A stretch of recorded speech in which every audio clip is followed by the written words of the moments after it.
YouTube's relationship with the music industry has been complicated and messy. So messy that Taylor Swift is actually boycotting YouTube. This is a huge fucking deal, so I'm gonna do my best to explain it to you in this video.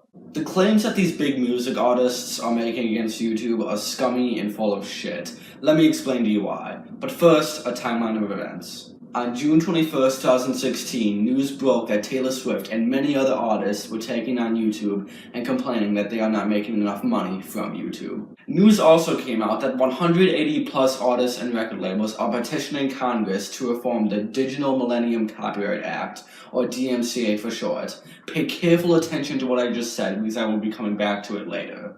But let's see if there's any merit to what the music artists are saying. Let's see how much money the music industry makes from YouTube, shall we?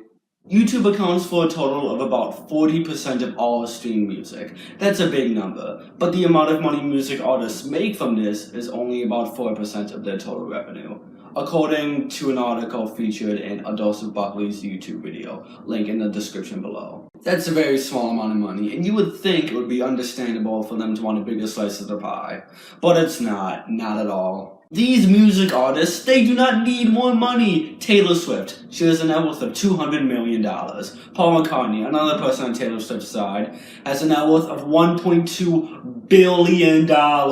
All of those artists have a net worth in the millions at least. Most people will never even make that kind of money in their lifetime, and these music artists want more money. Being that they make this money already, it makes them near undefendable in this situation. Why is this a big deal, you may ask? Well, what these artists are trying to do is they're trying to crack down on people illegally re-uploading their song to YouTube so they don't lose any profits. Or at least that's what I think they're trying to do. That's okay as long as these artists are targeting people who re-upload the song in its entirety, adding nothing to it to make it transformative. But that's not what will happen. What will happen is if, let's say, you play a few seconds of an artist's song in your video, likely with something transformative, your video might get taken down, or worse, your channel could be deleted. Because of YouTube's automated system, not ran by humans, this is exactly what will happen. And this is the part where I tell you that these are the people the music industry is really going after. Your favorite content creators will literally be fucked over by YouTube if they let this happen. Whether it's Leafy is here or Little Jimmy putting a 5-second clip of a music video in a song. These content creators run the risk of getting their channels deleted, all because of some music artist wanting more money.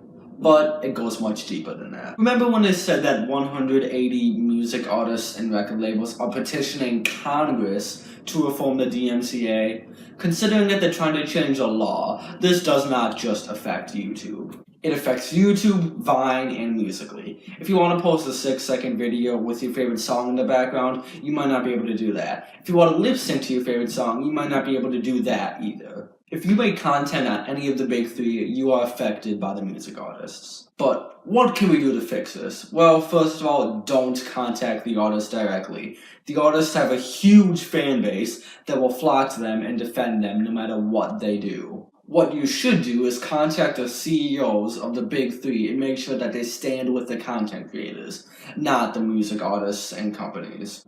The two co-founders of Musical.ly, names on the screen, contact them. Because Twitter owns Vine, contact the CEO of Twitter, Jack Dorsey, and of course the CEO of YouTube, Susan Wozniacki.